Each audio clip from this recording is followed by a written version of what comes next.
মৰমৰ ছাত্ৰ-ছাত্ৰীসকল, আজি আমি ক্লাছ 10 সেৱা বৰ্ডৰ ইংলিছ গ্ৰামাৰৰ টপিক নেৰেশ্যনৰ কেইটামান প্ৰশ্ন উত্তৰৰ সহায়েৰে বুজো ব'লা। প্ৰথমে নেৰেশ্যন মানেনো কি? নেৰেশ্যন যাক আমি উক্তি বুলি জানো বা ইংলিছত স্পীচ বুলি কওঁ। ই দুই প্ৰকাৰৰ, direct speech and indirect speech. ইয়াক আমি উদাহৰণৰ সৈতে বুজিবলৈ চেষ্টা কৰো ব'লা। এই বাক্যটোলৈ চোৱা, He says, I read in class 9. ইয়াত ৰিপৰ্টিং ভাৰ্বটো হৈছে says। তাৰ পাছতে আমাৰ এটা কমা আৰু ডাবল ইনভাৰ্টেড কমাজৰ ভিতৰত এটা ষ্টেটমেণ্ট দিয়া গৈছে। এনেধৰণৰ এটা বাক্য যদি আমি দেখো, আমি জানিব লাগিব যে সেই বাক্যটো হৈছে আমাৰ ডাইৰেক্ট স্পীচ। ডাইৰেক্ট স্পীচ মানে যেতিয়া স্পীকাৰজনে কোৱা কথাখিনি আমি হুবহু উপস্থাপন কৰো, তাকে ডাইৰেক্ট স্পীচ বুলি জানো। আনহাতে ইনডাইৰেক্ট স্পীচ, এই বাক্যটো যদি আমি ইনডাইৰেক্ট স্পীচলৈ কনভাৰ্ট কৰো, তেতিয়াহ'লে হ'ব He says that he reads in class 9. গতিকে ইনডাইৰেক্ট স্পীচ মানে সেইটো স্পীচ য'ত আমি স্পীকাৰে কোৱা কথাখিনি আমি আমাৰ নিজৰ ভাষাত তাক উপস্থাপন কৰো, তাকে ইনডাইৰেক্ট স্পীচ বুলি জানো। এটা বাক্য আমি ডাইৰেক্ট স্পীচৰ পৰা ইনডাইৰেক্ট স্পীচলৈ কনভাৰ্ট কৰিবলৈ হ'লে আমি কিছুমান নিয়ম জানিব লাগিব। এই নিয়মসমূহ আমি কিছু বাক্যৰ সহায়েৰে জানিবলৈ চেষ্টা কৰো ব'লা। প্ৰথম চেণ্টেন্সটো হ'ল The teacher says Aruna is unwell today.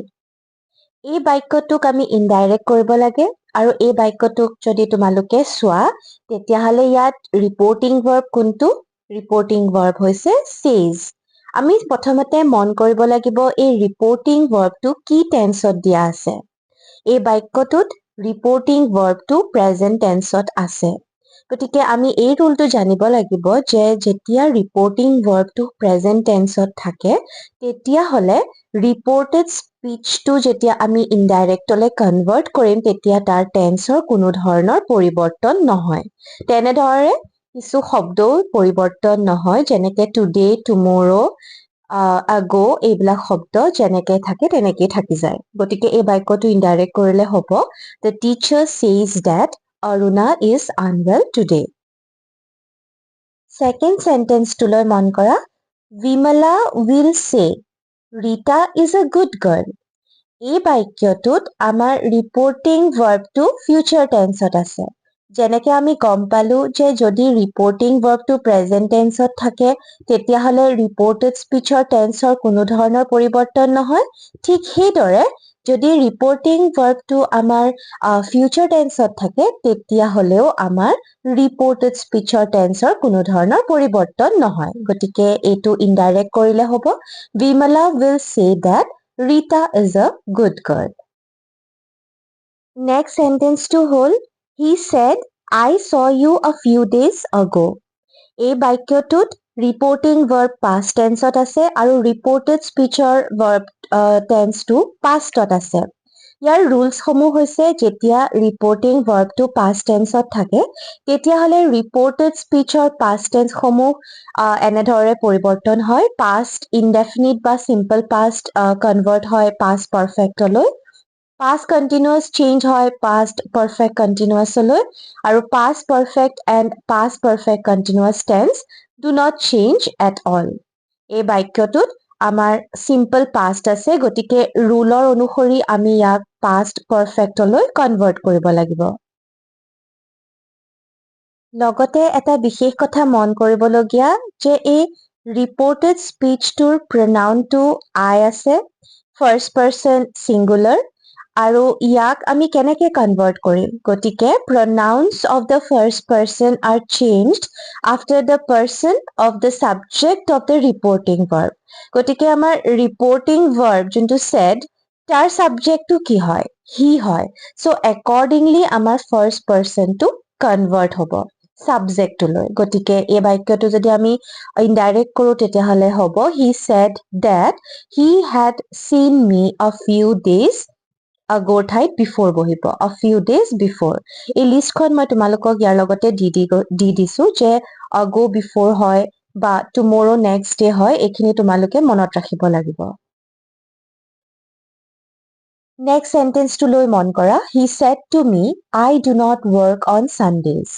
এই বাক্যটোত আমাৰ reporting verb হৈছে past tense that is said আৰু reported speech টো আমাৰ কি tenseত আছে simple presentত আছে গতিকে আমি ৰুলটো গম পালো যে আমি এতিয়া এইটো convert কৰিব লাগিব simple pastলৈ আৰু এটা কথা বিশেষভাৱে মন কৰিব লাগিব যে ইয়াত ৰিপৰ্টিং ভাৰ্ব saidৰ লগত কিন্তু এটা অবজেক্ট আছে me গতিকে আমি আগতে যেনেকে কনভাৰ্ট কৰিছিলো he said that এটো ইয়াত নহব এপ্লিকেবল আমি কৰিব লাগিব he told me ইনডাইৰেক্ট কৰিলে যদি আমাৰ অবজেক্ট থাকে me এনে ধৰণে তেতিয়া আমি saidৰ জাগাত told লিখিব লাগিব He told me আৰু তাৰ পাছত আমি জানো যে আমি conjunction that বহুৱাও He told me that আৰু এটা বিশেষভাৱে মন কৰিবলগীয়া হৈছে যে reported speech to first person I the start হৈছে গতিকে আমি আগতে পাইছিলো যে যেতিয়া